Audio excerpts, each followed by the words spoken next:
version. I want to be careful not to offend Dave because he actually gave this book to my son when he was born. So the heaven is for real thing, the sort of Christian pop culture desire to prove heaven, the folks who die and meet God and go see heaven and they come back and make millions of dollars on book deals and movies. And I'm not trying to poke holes in their experience or it just seems inconsistent to me with Jesus and the Christian tradition and the resurrection stories, because we have Jesus being raised from the dead and saying absolutely nothing to his followers about life after death. He gives them no details about any sort of experience of a heaven that he's sort of been to in the 3 days he's been dead. And yet we're supposed to believe this sort of 7-year-old who dies in a car accident has all the answers. So, and my main beef with this is that when we make the story about life after death, when we make the story about heaven somewhere else, we actually lose the plot. We lose sort of the most important stuff in the Christian tradition. Jesus is raised from the dead, and the resurrection stories are marked entirely by him telling his disciples to live in this life, not in the afterlife, not heaven when you die, not a list of beliefs to ensure life somewhere else at some other time.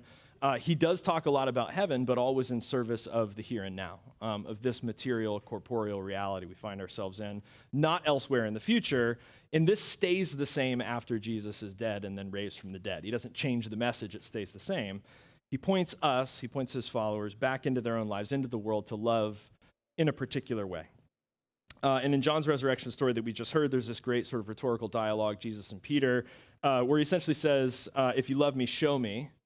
And counter to the assumptions that we make based on a couple thousand years of tradition, it's not if you love me, believe the right thing about where you're going to go when you die, or believe the right thing about how Jesus, pays for your sins with blood, or go to church, or read the Bible, or believe a lot, or pray right.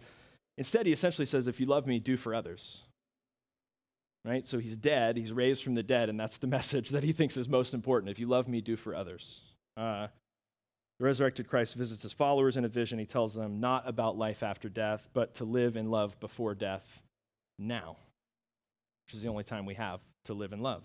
I spent last year as a hospice chaplain. This was crazy, actually, totally unplanned. My CPE supervisor mentor from my last year of hospice chaplaincy, she and her husband showed up at the brunch this morning, totally unplanned. So I'm like getting ready to give this sermon, and I look out, and there's Martha.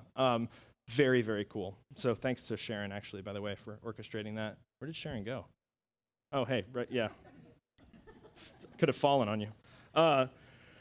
So the process I've been sort of talking through for the last 6 weeks, we've been working through this idea that the things that make for a good death are the same things that make for a good life, that preparing to die well is the same thing as living intentionally, living well. So it won't be a surprise because of my hang-ups with pop culture, heaven-proving stuff, that my own personal conviction is a bit agnostic about the afterlife. I do find some hope in thinking there's something, but after all of my experience in Christianity and theology and spirituality and religion, and especially after spending time with dying people, I'm just more aware that I don't really know anything, and so I'm not going to pretend that I do, and I definitely don't want to pretend that life after death and promises about that are the core of the Christian faith, of my own faith. So I do think life probably goes on, but I'm not going to sort of pretend that I know more about that than I do. But you can imagine, as I got ready to be at the bedside with dying people, I was afraid that they would want me to provide sort of certainty and answers and promises and where is their family and what kind of reunions will they have and the assurance of their loved ones in heaven. But I was really pleasantly surprised to find that the majority of the patients that I worked with weren't really interested in the afterlife. They were facing death. They'd been given a terminal diagnosis, and what they needed and wanted help with was learning how to be really vitally alive with their loved ones in the moments that they had left. They really weren't interested in me making promises to them about what was going to happen. I was going to say something, but I realized there's kids in the room. They have really good BS radar, it turns out. When people are close to dying, they just don't want to buy any of that stuff. So no snake oil. So at Collective, during the season called Lent, preparing for Easter, we've spent time sort of working through this, how to prepare to die well, how to live well. And what we've sort of worked with is a path of forgiveness and gratitude, love, and surrender, which is also sort of the heart of the Christian tradition, the Christian liturgy. It doesn't focus on the afterlife. Instead, it's about practice and formation. It's about intention and mindfulness, which are the way to a robust life or an unconditional life, whether that life is another 3 days or another 30 years. So in light of this experience, as I think about the resurrection stories, it actually makes perfect sense to me that Jesus, after being raised from the dead, doesn't change, but actually reinforces the message he's been sort of giving all along, that what he came to do was to awaken people to the life that they've already got, the fullest life possible, what he calls eternal life, or the kingdom of God, or the kingdom of heaven, here and now, in you and I. When he does talk about heaven, he says it's at hand. It's within you. It's not beliefs about the afterlife. It's not details about heaven when we die. It's an invitation to come alive now. And specifically, the way to come alive now is in forgiveness and in gratitude and in love and in surrender. And so in light of living this past year at the bedside, I can no longer pretend that resurrection is a magic trick that resists or dismisses death, because in fact, resurrection requires death. It holds death at the center of the story, and it issues this inexhaustible call to live now. A life of love that is so strong that it can somehow go on, even after death. Resurrection admits that life can be killed, right? And life will always be killed. Insurrectionists will be killed by empires. It's going to happen. Life can be killed, but love cannot be killed. And resurrection invites us to come alive in that kind of love. In fact, the writers of a letter called 1 John, which we spent a lot of time, some would argue too much time in, a few months ago, several generations after whatever was experienced at the resurrection, they go on to reflect on life and death and resurrection. And what they come to is this idea that the core of the faith isn't about a never-ending quantity of life somewhere else, but about an unconditional quality of life here and now. Not about a quantity somewhere else after we die, but a quality of life here and now while we're alive.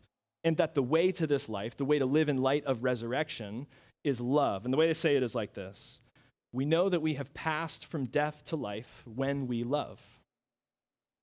We know that we have passed from death to life when we love. And these authors are not concerned with literal biological death. They're not concerned with flatlines and heartbeats or codes and resuscitations. They talk about death as a life without love. They talk about death as a life without love, and they talk about life as this experience of the unconditional depth and density of love itself. What happens when we love, between people who love. So we might say we know that we have been raised from death to life when we love, not when we die, not even 3 days later, but right now. When we love. This is what it means in the Christian tradition to participate in resurrection, to be raised from death to life in love. Pete Rollins, our buddy, I'll put $1 in the swear jar. We have to put $1 in the jar every time we say his name because it gets dropped a lot. He tells this story about being at I think it was at Calvin College. He was doing a speaking engagement. And at the end of it, sort of a disgruntled audience member said, you've said a lot about theology tonight, but let me ask a straightforward question. Do you deny the resurrection? And his response is brilliant. He sort of paused. And I have to think he had to have done this in advance. I don't think it came off like the cuff like this. If it did, it was really great. But I think it makes a better story than probably it was in reality. So he pauses, and he says, yeah, of course. Of course I deny the resurrection. Everyone who knows me knows that I deny the resurrection. Every time I don't serve my neighbor, every time I walk away from the poor, I deny the resurrection. Every time I participate in an unjust and violent system, and I affirm it. I affirm the resurrection every now and again when I stand up for those who are on their knees, when I cry out for those who've had their tongues removed. I affirm the resurrection when I weep with and for those with no more tears to shed. And in light of the world we live in, I started wondering, what about us? If we were to kind of run our lives through that same filter, the same question, do we deny the resurrection? And it's sort of a weird holiday, right? Easter. We celebrate an innocent man who's falsely accused and executed by the state.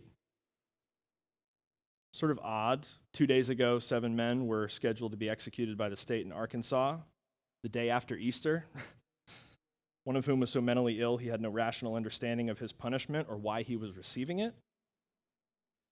More problematic for me, the fact that the executions were stayed wasn't an Easter miracle. This was not an epiphany on Easter morning that empire had changed, but the myth of redemptive violence had remained. Instead, it was because the prison had lied about how they were going to use these lethal drugs, and the pharmaceutical company had held them accountable, which I just think is hilarious.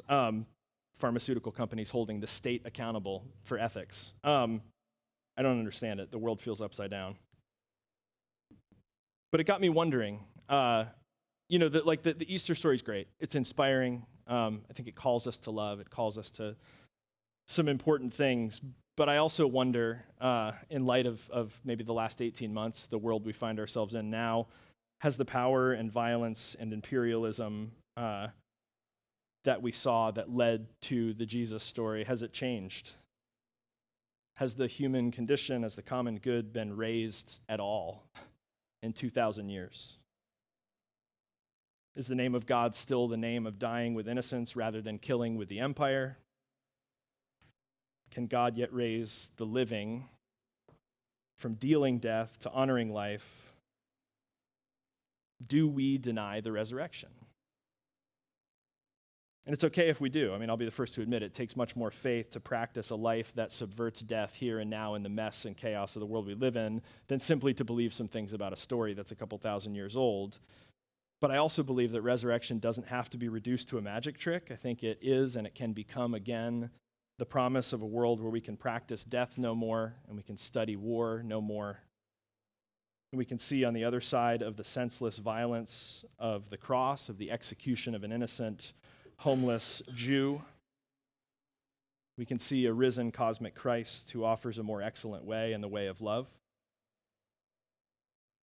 It may be that God can raise the dead, but at the bedside of the dying and their loved ones, in a world where we still happen to believe the lie that progress is secured in the syringes of lethal injection and purchased at the price of missile strikes, where we believe that somehow violence and execution equal justice. At least for me, I hold fast hope that God can raise the living from death to life. I can't give up hope that God can raise the living from hate to love, from fear to courage. The compelling Easter message for me is that we know that we are raised from death to life when we love.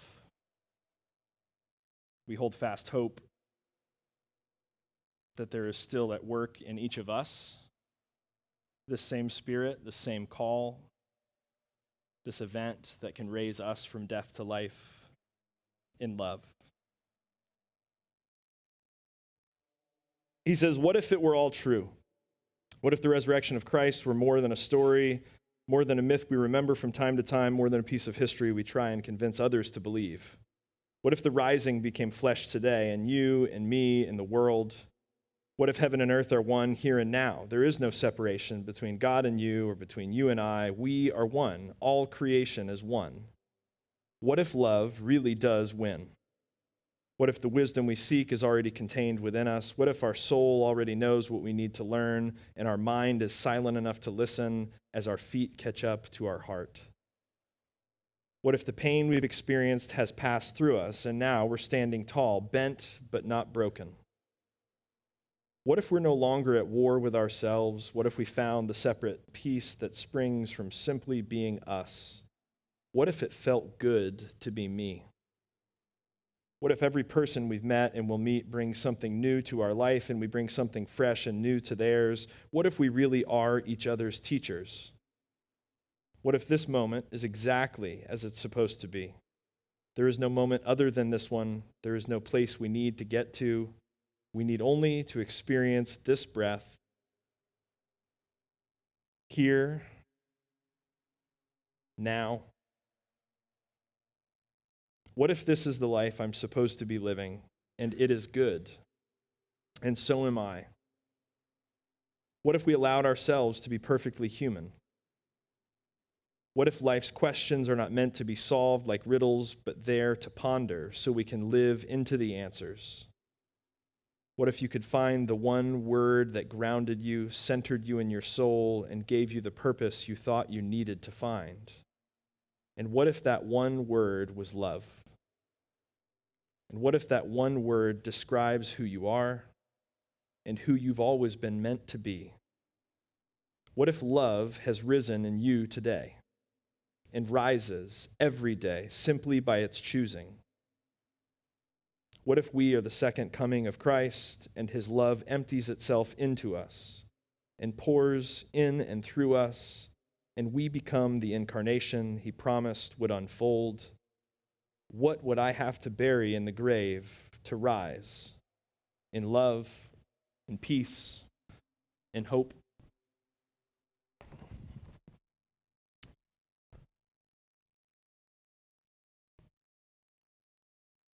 If Jesus is raised from the dead, and I could be wrong, it's happened before, I think that he's raised in us, in you and I here.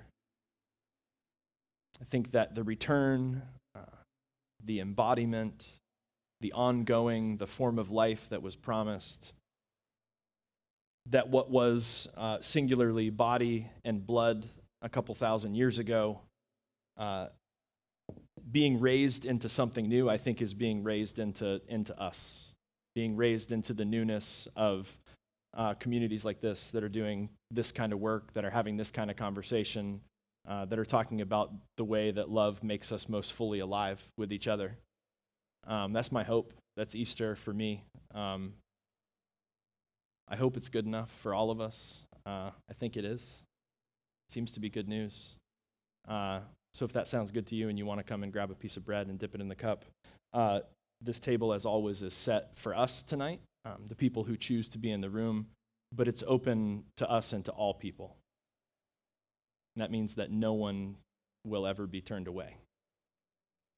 Come on when you're ready.